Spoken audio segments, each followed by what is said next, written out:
नमस्कार, आप देख रहे हैं न्यूज नेशन और मैं हूं आपके साथ पंकज मिश्रा। आज की सबसे बड़ी और सीधे आपकी जेब से जुड़ी खबर, क्योंकि बात हो रही है 8वें वेतन आयोग की। और इस वक्त देश के करोड़ों केंद्रीय कर्मचारियों और पेंशनर्स के बीच सबसे बड़ा सवाल यही है कि आखिर कब आएगी खुशखबरी, कितनी बढ़ेगी सैलरी और क्या वाकई इस बार मोटा अरियर मिलने वाला है। क्योंकि पिछले कुछ दिनों में जिस तरह से 20 महीने तक के एरियर की चर्चा तेज हुई है, उसने हर कर्मचारियों के मन में उम्मीद और उत्सुकता दोनों बढ़ा दी। और यही वजह है कि 8वें वेतन आयोग की हर छोटी बड़ी अपडेट अब बड़ी खबर बन चुकी है। दरअसल केंद्र सरकार ने 8वें वेतन आयोग का गठन कर दिया है और इसे अपनी सिफारिशें देने के लिए करीब 18 महीने का समय दिया गया है।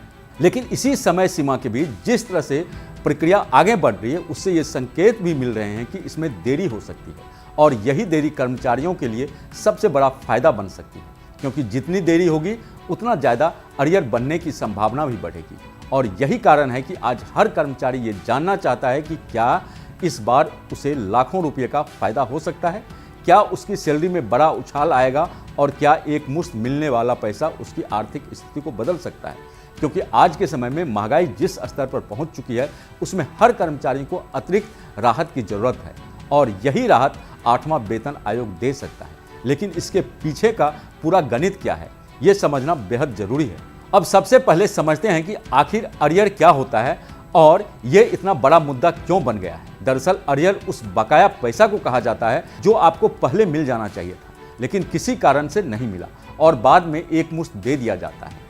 अब मान लीजिए कि किसी कर्मचारी की सैलरी में बढ़ोतरी 1 जनवरी 2026 से लागू होनी चाहिए थी, लेकिन सरकार इसे लागू करती है 2027 या 28 में। इस बीच का पूरा अंतर, यानी जो बढ़ी हुई सैलरी थी और जो पुरानी सैलरी मिल रही थी, उसका फर्क एक साथ दिया जाए और यही अरियर कहलाता है। अब अगर इस पूरे समय को देखें तो ये करीब 15 से 20 महीने तक पहुंच सकता है। और यही वजह है कि 20 महीने के अरियर की चर्चा इस समय सबसे ज़्यादा हो रही है, क्योंकि ये पूरी तरह इस बात पर निर्भर करेगा कि सरकार इसे कब लागू करती है। लेकिन अगर देरी होती है तो फायदा भी उतना ही बड़ा होगा और यही उम्मीद कर्मचारियों के बीच उत्साह बढ़ा रही है, क्योंकि कई मामलों में ये अरियर लाखों रुपये तक पहुंच सकता है, जो किसी भी कर्मचारी के लिए एक बड़ा आर्थिक सहारा बन सकता है, खासकर तब जब खर्च लगातार बढ़ रहे हों और बचत करना मुश्किल हो गया। अब बात करते हैं उस फैक्टर की जो पूरी कहानी को तय करेगा, वो है फिटमेंट फैक्टर, क्योंकि इसी के आधार पर नई सैलरी तय होती है। 7वें वेतन आयोग में फिटमेंट फैक्टर 2.57 था, लेकिन इस बार कर्मचारी संगठन इसे बढ़ाकर 3.0 से लेकर 3.83 तक करने की मांग कर रहे हैं। यानी अगर सरकार इस बार बड़ा फैसला लेती है और फिटमेंट फैक्टर को ज़्यादा रखती है तो सैलरी में ज़बरदस्त उछाल देखने को मिल सकता है। उदाहरण के तौर पर अगर किसी लेवल 1 के कर्मचारी की बात करें तो जिसकी मौजूदा बेसिक सैलरी 18,000 रुपये है, तो 3.68 फिटमेंट फैक्टर के हिसाब से ये बढ़कर 66 रुपये से ज़्यादा हो सकती है, यानी हर महीने करीब 48,000। उदाहरण के तौर पर अब अगर किसी लेवल 1 के कर्मचारी की बात करें जिसकी मौजूदा बेसिक सैलरी 18,000 रुपये है, तो फिटमेंट 3.68 फिटमेंट फैक्टर के हिसाब से ये बढ़कर 66,000 रुपये से ज़्यादा हो सकती है, यानी हर महीने करीब 48,000 रुपये की बढ़ोतरी। और अगर यही बढ़ोतरी कई महीनों तक लागू नहीं होती है और बाद में अरियर के रूप में मिलती है तो ये रकम लाखों में पहुंच सकती है। वहीं अगर हम मिड लेवल या सीनियर लेवल कर्मचारियों की बात करें तो उनका अरियर 15 से 20 लाख रुपये तक भी जा सकती है। यही वजह है कि इस बार फिटमेंट फैक्टर सबसे बड़ा मुद्दा बन गया है, क्योंकि यही तय करेगा कि कर्मचारी को कितना फायदा मिलेगा। हालांकि सरकार के सामने चुनौती ये भी है कि ज़्यादा फिटमेंट फैक्टर देने से वित्तीय बोझ काफ़ी बढ़ जाएगा, क्योंकि करीब 50 लाख कर्मचारी और 65 लाख पेंशनर्स पर इसका सीधा असर पड़ेगा। लेकिन दूसरी तरफ कर्मचारियों का कहना है कि महंगाई और बढ़ते खर्च को देखते हुए उन्हें पर्याप्त राहत मिलनी चाहिए और यही कारण है कि इस बार बातचीत और दबाव दोनों बढ़ गए हैं।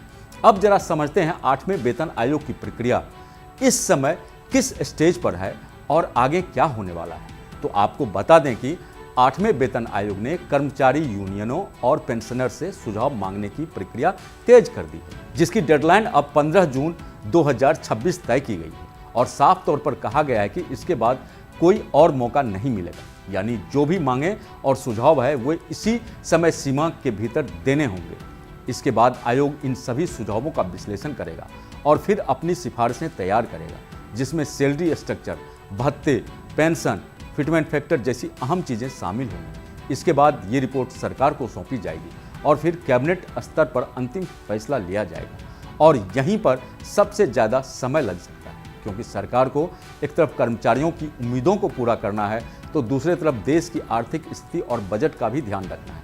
इसलिए ये फैसला आसान नहीं होगा, लेकिन इतना जरूर है कि इस बार कुछ बड़ा हो सकता है, क्योंकि जिस तरह से लगातार बैठकों का दौर चल रहा है और सुझाव मांगे जा रहे हैं, उससे साफ है कि सरकार इस बार हर पहलू को ध्यान में रखते हुए फैसला लेना चाहती है, ताकि कर्मचारियों को भी राहत मिले और अर्थव्यवस्था पर भी संतुलन बना रहे। अब सबसे बड़ा सवाल जो हर कर्मचारी के मन में है कि आखिर उसे कितना फायदा होगा और कब मिलेगा, तो इसका सीधा जवाब यह है कि अभी कोई फाइनल आंकड़ा सामने नहीं आया है, लेकिन जो संकेत मिल रहे हैं उनके आधार पर यह जरूर कहा जा सकता है कि इस बार सैलरी में अच्छी बढ़ोतरी होगी और अरियर भी मोटा मिलेगा। खासकर अगर लागू करने में देरी होती है तो ये रकम लाखों में जा सकती है, जो कर्मचारियों के लिए किसी बोनस से कम नहीं होगी।